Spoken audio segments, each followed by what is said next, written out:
नमस्कार दोस्तों, मैं SK Singh Pinnacle coaching centre के ऑफिशियल यूट्यूब चैनल पर आप सभी का हृदय की गहराइयों से स्वागत करता हूं। आज के इस वीडियो में दोस्तों हम लोग स्पेशली ट्रिग्नोमेट्री की बात करेंगे। जो ट्रिग्नोमेट्री टेबल होती है, मतलब कि त्रिकोणमिति टेबल होती है, यह त्रिकोणमिति टेबल कुछ महत्वपूर्ण कोणों को लेकर बनाई गई है। जैसे 0 डिग्री हो गया, आपका 30 डिग्री हो गया, आपका 45 हो गया, आपका 60 डिग्री हो गया, आपका 90 डिग्री। इन कुछ खास कोणों को लेके आप लोगों के लिए ये एक महत्वपूर्ण टेबल बनाई गई है। तो ये टेबल को हम लोग दोस्तों रटने के लिए बैठ जाते हैं। आप लोगों ने कभी ये सोचा है कि ये टेबल कहाँ से निकल के आई है?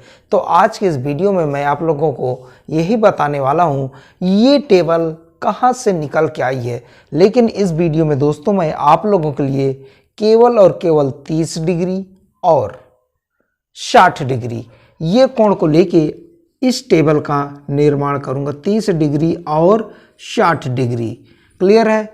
सभी त्रिकोणमितीय अनुपात के लिए 30 डिग्री और 60 डिग्री का निगमन करूंगा।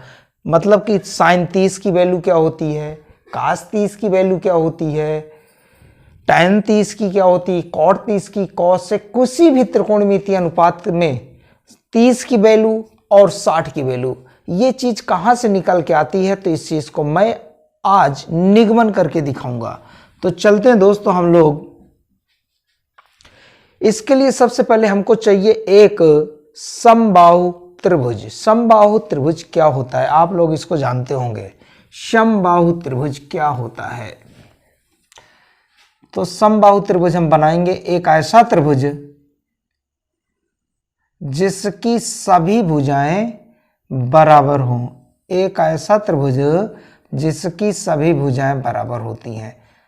तो ये ए बी सी ये दोस्तों समबाहु त्रिभुज है। तो समबाहु त्रिभुज की सभी भुजाएं बराबर होती हैं तथा सभी अंतः कोण 60-60 डिग्री के होते हैं। तो ये 60 डिग्री लिखा और ये 60 डिग्री लिखा। ये 60 डिग्री होगा, तो इसको लिखा हमने 60 डिग्री। तो ये वाला कोण भी 60 डिग्री होगा। तो अब हम लोग क्या करेंगे, इस त्रिभुज के शीर्ष से सामने वाली भुजा पे लंब डालेंगे। तो शीर्ष से सामने वाली भुजा पे लंब डालेंगे। अगर त्रिभुज के शीर्ष से सामने वाली भुजा पे लंब डालेंगे तो ये दोस्तों 90 डिग्री होगा।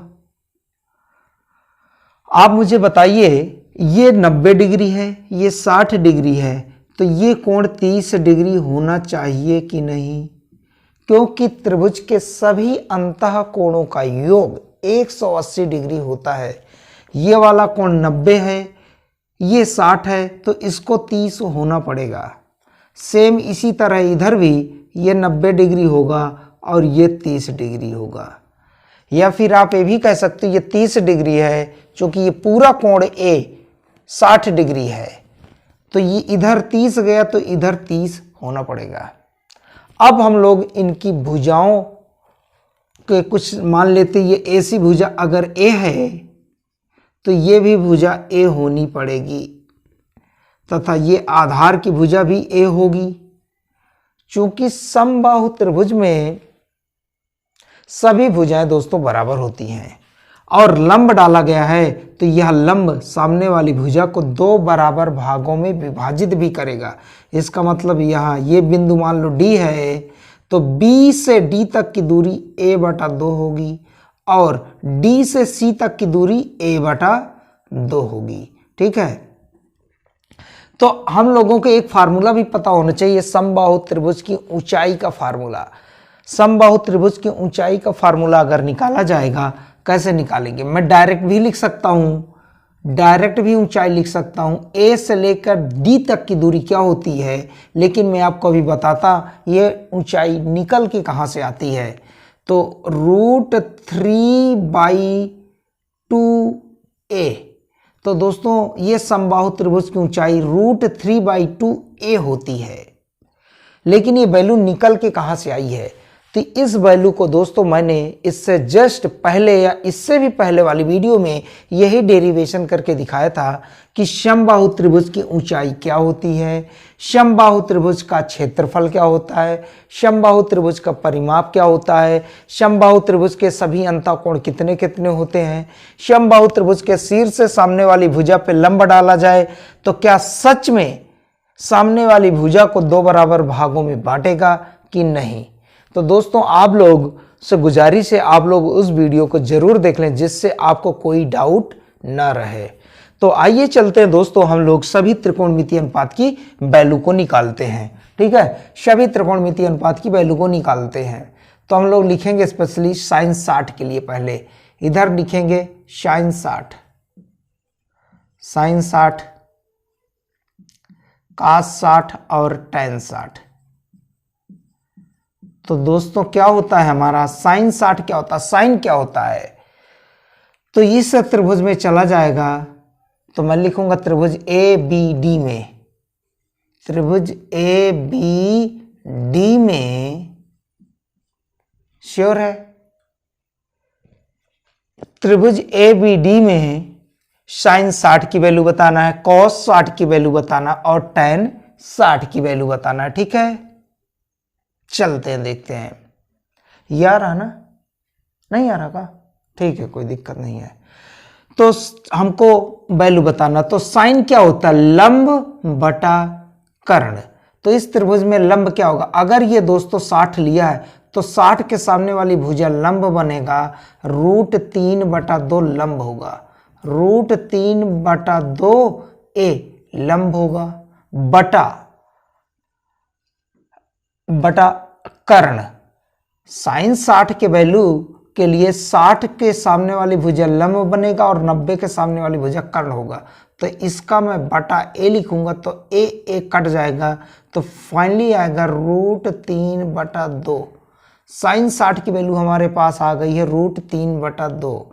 ठीक है, थोड़ा सा मैं इसको हटा देता हूँ, नीचे लिखता हूँ cos 60। ठीक है, जगह ना होने की वजह से मैं नीचे लिख लिया। cos 60 क्या होता है, आधार बटा लंब, आधार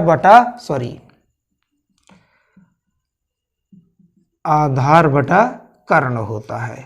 श्योर है, चलते हैं। साइंस cos 60 की वैल्यू के लिए आधार हमारा बनेगा a/2 और कर्ण क्या है, 90 के सामने वाली भुजा कर्ण होगी, ए होगा कर्ण, तो लिखेंगे ए।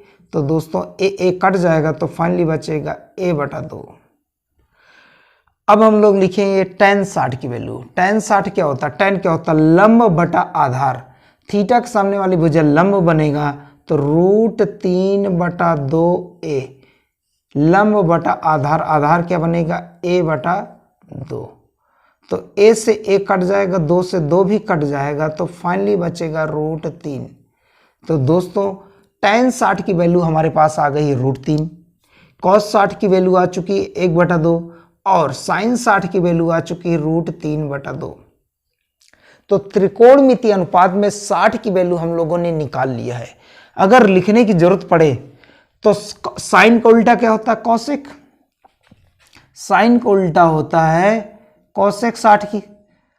तो और tan का उल्टा होता है हमारे पास कॉट, कॉस का उल्टा होता है दोस्तों सेक 60। तो दोस्तों हम लोग क्या करेंगे, साइन का उल्टा कौशिक होता तो इनके मान भी उल्टा करके लिख देंगे, तो 2/√3। tan 60 की वैल्यू √3 है तो cot 60 की वैल्यू बनेगी 1/√3। cos 60 की वैल्यू 1/2 है तो sec 60 की वैल्यू बनेगी उल्टा करके 2। तो ठीक है दोस्तों, उम्मीद करता हूं आप लोगों को ये बातें समझ आ गई होंगी। लेकिन अब हम लोग अब चलेंगे 30 की वैल्यू निकालते हैं। ये तो हम लोगों ने पूरी टेबल में सभी त्रिकोणमितीय अनुपात के लिए 60 की वैल्यू को निकाला है। तो हम लोग अब चलेंगे केवल और केवल 30 डिग्री की वैल्यू निकालेंगे। ठीक है, 30 डिग्री की वैल्यू निकालते हैं। तो मैंने इसको सब कुछ हटा दिया।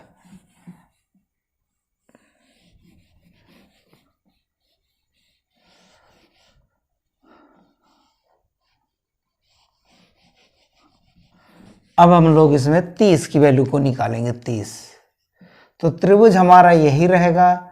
तो 30 और tan 30 cos 30, ठीक है।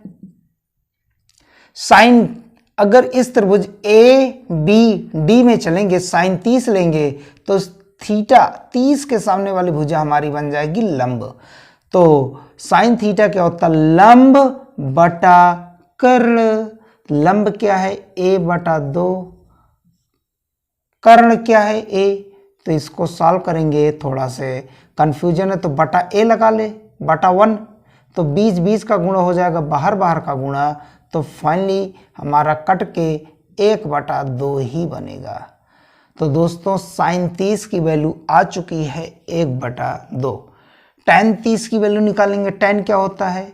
लंब बटा आधार। अगर दोस्तों 30 के सामने वाली भुजा लंब है तो a बटा 2 लिखा जाएगा। और आधार क्या होगा हमारा? ये इस त्रिभुज में आधार ये होगा। अगर ये 30 के सामने वाली भुजा लंब बन गई तो 90 के सामने वाली भुजा कर्ण होगी। तो ये वाली भुजा दोस्तों हमारा आधार बनेगा। तो आधार क्या होगा? √3 बटा 2a। तो बटा 2 गया, a गया, तो फाइनली लिख जाएगा 1/√3। तो cos 60 की वैल्यू अगर निकालें तो cos 60 क्या होता है? आधार बटा कर्ण। तो आधार क्या है? ये है हमारे पास। तो √3 बटा 2a बटा कर्ण क्या है? a से ये गया तो हमारे पास आएगा cos 30 की वैल्यू √3 बटा 2। तो दोस्तों हमारे पास साइन 30 की वैल्यू आ चुकी 1 बटा 2, tan 30 की वैल्यू 1/√3 आ चुकी है, cos 30 की वैल्यू √3 बटा 2 आ चुकी है। तो अब इनके विलोम वाले त्रिकोणमितीय अनुपात जो हैं इनको भी हम लोग विलोम करके लिख देंगे। विलोम का मतलब उल्टा करके लिख देंगे। तो साइन का उल्टा होता है कोसेक, तो इसकी वैल्यू उल्टा करके लिख देंगे 2 बटा 1। tan का उल्टा होता है कॉट, कॉट को तो लिख देंगे तो √3 बटा 8। cos 30 का उल्टा सेक होता है तो इसको उल्टा करके लिखेंगे तो 2 बटा √3।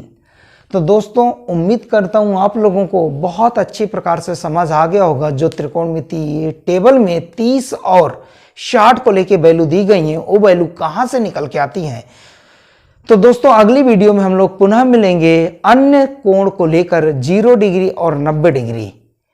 तो वैल्यू कहां से निकल के आती है, थोड़ा सी आपको कंफ्यूजन जरूर होगी उस वैल्यू को समझने में, लेकिन आप लोग थोड़ा सा कंसंट्रेट करके समझने की कोशिश करेंगे तो आसान तरीके से समझ लेंगे। तो अगली वीडियो में पुनः मिलते हैं, तब तक के लिए जय हिंद।